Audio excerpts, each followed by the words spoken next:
welcome back. It has been a hot minute since we've done a video, but I wanted to give you guys an update on some of the projects that we've been working on, some of our life updates, and also a quick update not only for our garden, but also for our homeschooling life.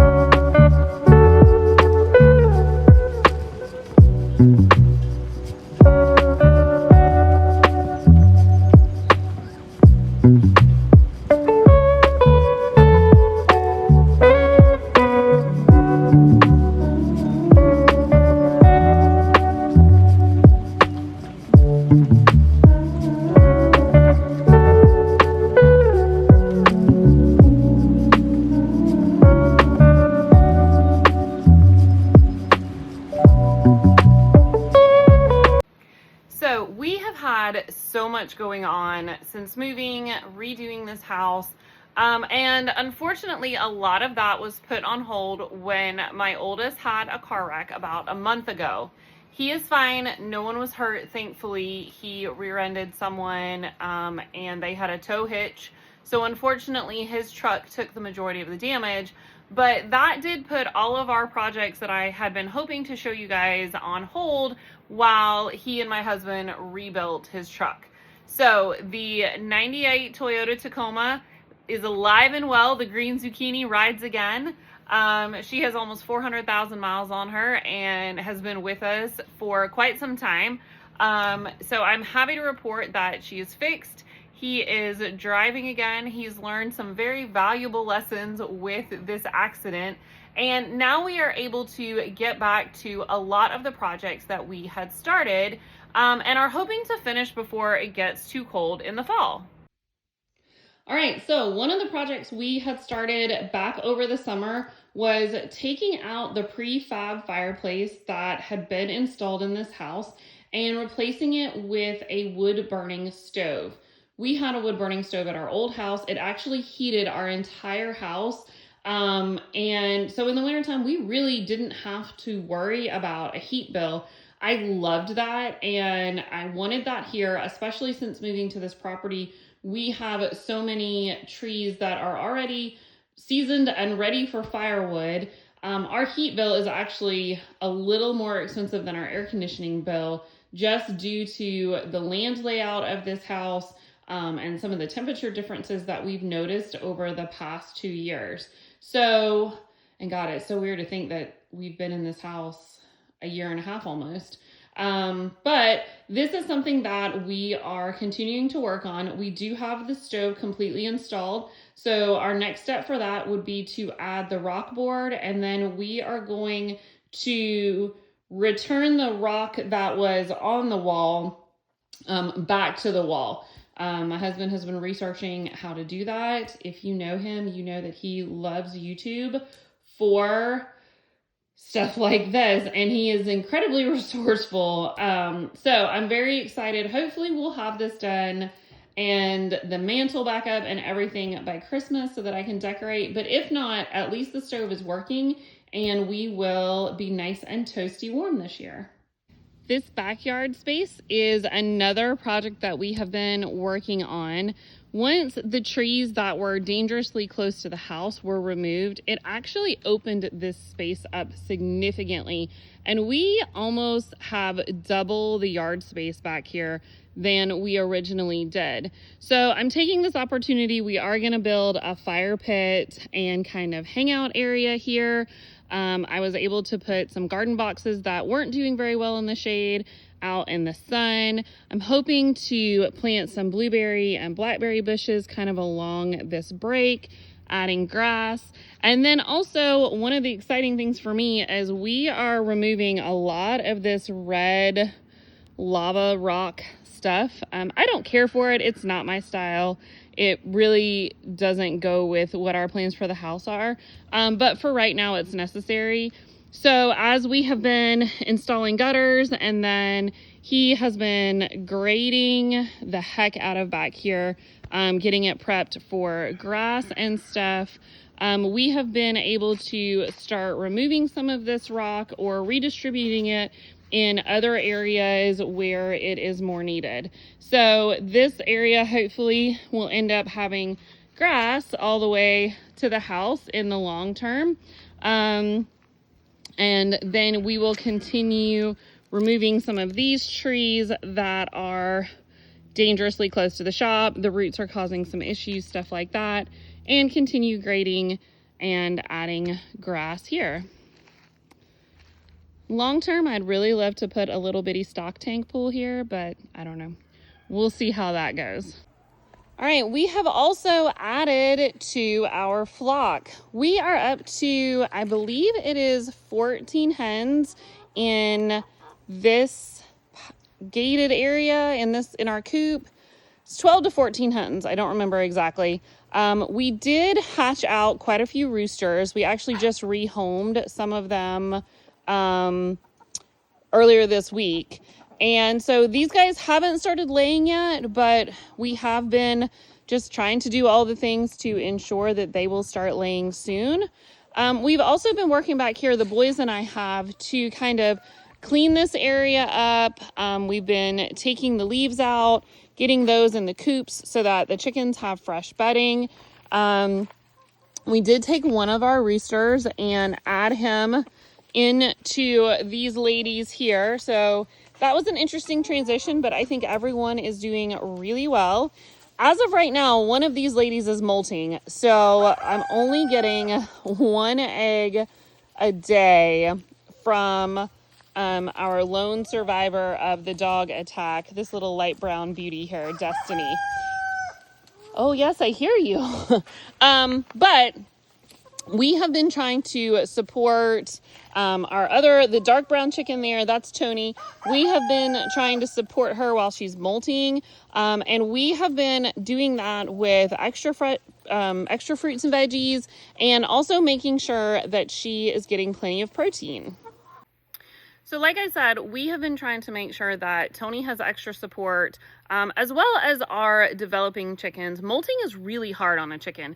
It's not an easy process for them to go through. They do stop laying. They don't necessarily feel the best. You can see a difference in their comb. And so one of the ways that we are trying to support her just outside of her regular feed is giving her as much fresh greens, weeds, stuff like that as possible. It is not feasible for them to free range here. We just have too many predators. And with me not having the huge garden here yet that I had at the old house, then it does limit the amount of things that I can give her. So the other thing that we have been doing is supplementing her protein with the black soldier fly larvae from Grubterra. These are like a treat, honestly. She doesn't get a ton. We do sneak her a few just every single day, just to make sure that she's getting every nutrient that she can to support her body. The roosters are just ridiculous. But I am really excited to share that I now have a link with Grubterra. I am an affiliate with them, and so I will put that down in the description. They do offer free shipping on all their orders, which I think is great. But this is a really nice way that is super simple, super easy. These store really well. They store, like, I don't have to keep them in the fridge or anything. And it is a really nice way to go ahead and either give your chickens a little treat or to be able to bump up their protein needs when their body needs it most. So thank you to Grubterra. I'm excited to be working with them and pass on the goodness to you guys. All right, we have a garden update.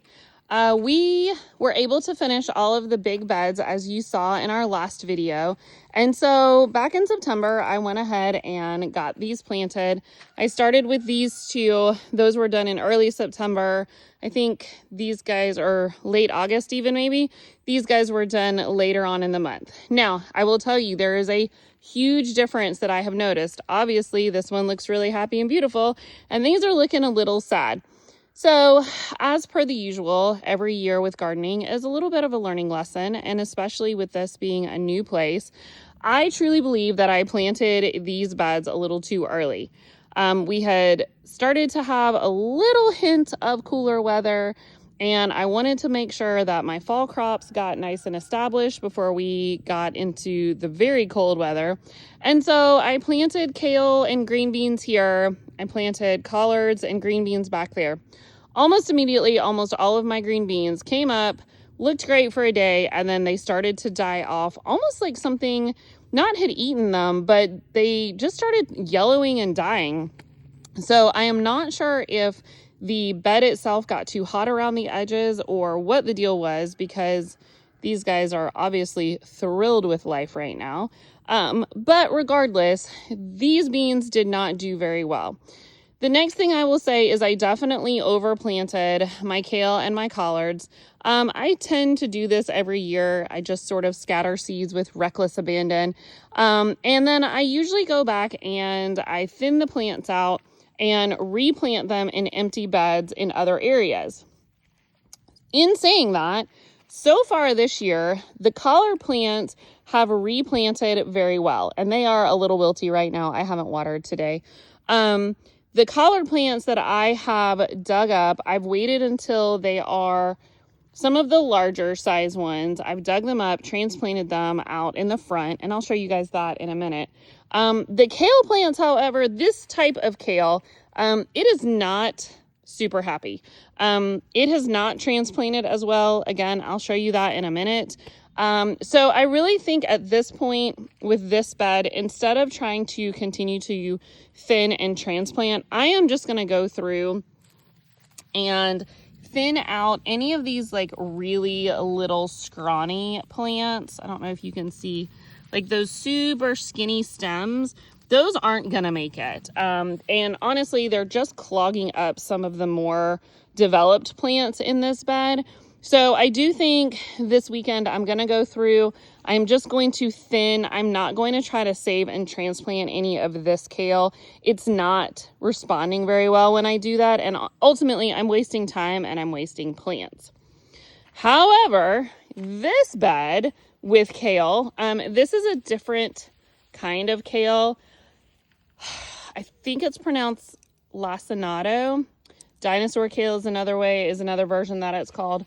This kale is incredibly happy. I did a much better job actually spacing these seeds out, planting with a little bit more forethought and planning, which I would highly recommend. So this kale, as I have started to thin some of these smaller plants out and replanted them in the front, they have transplanted much better. So I think I will continue to do that with this kale, especially as these beans start to die off. We are supposed to get into some 40s, I believe, next week. And so that may kind of damage these a little bit. The kale will be thrilled. The beans may not be quite so happy. And then over here, I planted cabbages. Again, I did much better with my spacing. I'm really pretty proud of this bed right this second. But I will also say cabbages transplant fairly well. So this weekend, I will also be transplanting some of these, probably taking out about every 1 to 2 in between. And so that is why I set these beds up. These beds will not stay here permanently. They are really nice. I ordered these off of Amazon. They're fairly inexpensive, but they're also very easy to move around. You know, you just pick them up, the dirt dumps out the bottom, you scoop it into a wheelbarrow, you use it somewhere else. So this weekend, my plan is to add some garden soil, my favorite brand, and transplant the extra cabbages there into these beds. And then also my garlic came in, so I will be planting garlic in anywhere there's cabbages, there will be garlic. It's a great companion plant for it. So that is the project for this weekend. We still have some tomatoes. I am shocked, but it's sort of like they are enjoying this little bit of a cooler snap. I definitely have some hornworms in there and some other some kind of little black caterpillar thingy that's kind of destroying the plants. But at this point, I'm just so excited that we actually even have any tomatoes that I'm not really stressing about it. They're on their way out. I know that. I'm excited for what we got just this first round. And then now to be even getting a second round of tomatoes, I'm just absolutely thrilled. What else do we have out here? Our sweet potatoes are doing great. We had some dill try to come back up. We have some babies here too. So right now I'm just kind of letting things do what they will. And then up here, you can see one of the best tricks I've ever learned about transplanting is that once you transplant your items, if you have a way to shade them for about a week to a week and a half, you really are going to have a much higher success rate of transplanting. So I will show you, this is some of that kale, and it does look sad, but honestly, it doesn't look as sad as the other kale I'm about to show you. Having these in the shade really has made a huge difference, because you can even see here, like that leaf right there has a little sun scald on it because I do get so much sun up here. But overall, these guys are doing really well. I transplanted them about a week ago. I think it was last weekend. So they're doing really well. It will take them a minute to kind of wake back up and be okay. And in the meantime, I'm just letting them do their thing. Same thing here. These guys are looking good overall. They're not dead, which in my world is looking good. So I'm going to just continue to keep these covered. This, however, is the kale that I was telling you about. It, even with a cover, you can see it is not a happy camper at all. So I'm going to keep it covered, and I'm going to continue watering it, because some of these plants do have some new growth coming out that looks good, even though the original leaves are sad bunny. But I am going, like I said, I'm not going to transplant any more of this type of kale. I will just thin out whatever I have left back there, and then we'll see what happens with this bed as well. Up here we have, I did transplant some cabbages up here and have planted some garlic. This bed is probably about to get uncovered. It is doing really well. Even though things are a little wilty, they are looking really healthy overall for being transplanted. So these guys are probably going to get uncovered this weekend. And our sweet potatoes are doing great. I did pull a pot of these early just to see how they were doing. They looked awesome. They were small, of course, so these guys are staying till the frost hits them and the vines die back, and then we will unearth these.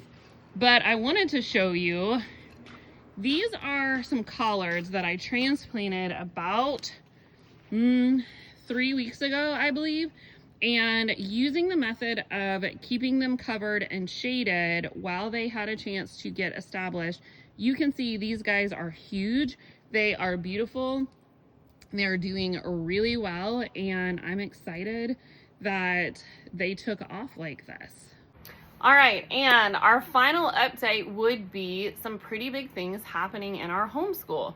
So as you guys know, I've been homeschooling for the past 5 years, I think. It's been since I decided to come home from teaching, stay home with the boys. Kevin has entered 4th grade this year, and last year, 3rd grade was a hard year for us. We had a lot of attitude, a lot of just, not wanting to do school, and we had to sit down as a family and have some really hard discussions about whether we were going to continue homeschooling him or not, just for the simple fact of I felt like a failure almost every single day. We were fighting all the time. He was having consequences for his attitude. It was just really rough. And I am really happy to say that over the summer, we did sort of get over a big hump for, I think, maturity-wise with him. 4th grade has not been as difficult yet. He definitely still has his days of not wanting to do anything. He definitely still has his days where he tries me. But overall, I love that he's starting to kind of see the point in don't mess around, get your work done. And we do have bookwork, and we also have activities and fun things, but get your bookwork done, and then you get free time. You get to go play. You get to be not stuck doing schoolwork. We are not an unschooling family. I think there is value in sitting down and completing a task, a written task. I do not assign unnecessary work, unnecessary repetition, unnecessary review, but I do teach to mastery. So if you are not showing mastery in a topic, then we need to keep doing this. So fourth grade has been a little bit smoother. And of course, as I'm saying that in this video, it's been a slightly less than smooth week. But one thing that I have changed this year in my attitude, especially with Kevin, is in the past when he was piddling around and just dragging on his schoolwork and really allowing himself to be distracted beyond what like the norm is for him. I understand, like, he's a boy, he needs breaks, we get up and move, we do all that stuff. But when he has kind of made up his mind that he's not going to do school in a timely manner, I used to get upset with him and really kind of nag and poke and prod. And so one thing we changed this year is we have gone to a 4-day school week as far as bookwork goes. Now, that fourth day is typically something where we're addressing field trips, hikes, life skills, activities, educational activities, stuff like that. But we do 4 days a week of bookwork. And so because we do more bookwork on those 4 days, in the state of Georgia, you're required to do 4.5 hours of schooling a day. Our days are typically slightly longer than that, and so that adds up to that 5th day for us as far as making sure that we are meeting our homeschool requirements, as well as field trips, stuff like that. That all counts towards homeschool. But it gives us 1 day a week of non-bookwork. So this year I have tried a different approach, and if you're struggling with this, this is going to be really hard, but I highly recommend it. When he is pedaling, when he is, taking his good old sweet time to do something that we've done 100 times, I just back off and walk away. And that is the hardest thing in the world for me to do, because I want things done on my timeline, and I want them done when they need to be done so that I can check that box off. But what this does is it has allowed him to see that I'm not babysitting him. I am here to help you. I am here to assist you. Many of his lessons are video lessons. They're done now. Some of them aren't. Some of them are still led by me. Some of them are independently led by him, and he really just needs to check in with me so that I can check his work. But I have really let him have the consequences of messing around and not doing his work each day as it comes. For example, today is that day. We had bookwork this week. We had 4 days of it. Today, as I'm filming this, is Friday. I did not have set bookwork for him today. He is inside right now doing bookwork because he took his time other days and did not manage his time correctly. And so unfortunately, he's doing bookwork on a day that he shouldn't have to. Is it always great? No. Do we sometimes have more attitude from it? Sometimes. But by taking myself out of that situation, I'm really removing myself from being the bad guy. And that has been really nice for me because I'm always the bad guy. As the one who stays home, I'm always the bad guy. I'm always the one who says no. I'm always the one who says, come back to the table and finish. I'm always, the one trying to stay on top of things and move things forward or, direct their path. And so in this case, I'm not the bad guy. He's his own bad guy. I'm sorry you didn't manage your time correctly. I'm available if you need my help with something. that has been a huge game changer. Not only in teaching him some responsibility, because he's now to an age where he should be more independent, of course. You know, that's what our long-term goal is, that eventually by late middle school, early high school, he really shouldn't need me for school. I should be there to monitor and assist, but not necessarily to have to sit down and spoon feed him information. We're starting that process early. I feel that he is intelligent enough. I feel that he has enough maturity to understand those concepts. He was not ready for that last year. And there are days that he's not ready for it this year either, if we're being completely honest. But those are the days that I do have to come in and assist. However, by taking myself out and not being the naggy bad guy mom, I have a lot more peace. I get some things done. I know I stay, around him when he's working so that I'm kind of always available. I'm not off doing other things. Or if I need to go outside and water, I bring him outside. We have a table outside. He does school outside, especially now that the weather's prettier. But I really recommend taking a step back, especially if you're in this, he's 10. So in this like preteen kind of tween attitude-y thing, it has really helped me a lot in my mindset. And I think it's also reinforced to him that there are logical consequences. We're not going to coddle you and baby you when you don't do what's expected of you. You will have that consequence, not me. I don't deserve to be punished because you didn't do what you were supposed to do. That's on you. I'm still going to go on and I'm going to live my life and I'm going to do what I need to do. I will support you, but I'm not going to baby you. I'm not going to take work off your plate. I'm not going to make your life easier because you're not putting in the effort and putting in the work. So that's kind of update number 1. Update number 2, I'm very excited, and at some point when I can get everybody's schedules to line up, we will be doing a video. Logan is graduating early. I'm so proud of him. He, in theory, was not set to graduate high school until this coming June of 2026. And over the summer, he just got it in his mind, like he was done, he was ready to move on. And so he has really put in the work. This semester, this fall semester, will be his last semester of high school. So he is graduating high school a semester early, which is super exciting. Even more exciting is that once we have it confirmed with his advisor at the technical college, he actually should hopefully graduate with his associates as well in June. He is taking extra classes next semester. He will be doing, of course, all of his college work because he'll be done with my stuff. And so he should have his associate's degree by his 18th birthday, which is wild for me just to think.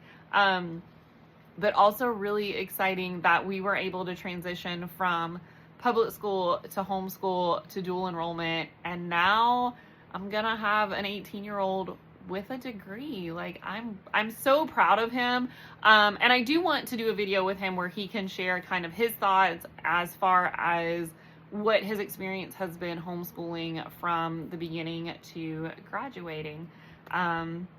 He says he wants to go back after he finishes his criminal justice degree. If you are new here, he is hoping to be a Department of Natural Resources officer. He wants to be a game warden in our state. He has kicked around a few other things because he actually can't start that until he's 21.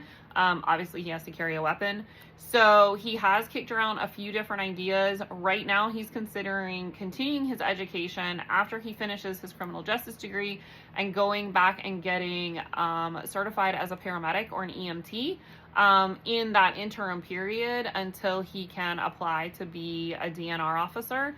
I think it's great. I'm excited. I am really proud. And honestly, just thrilled that, all the times I was worried that we were messing up by homeschooling through high school. Like, we didn't mess up. We did a good job.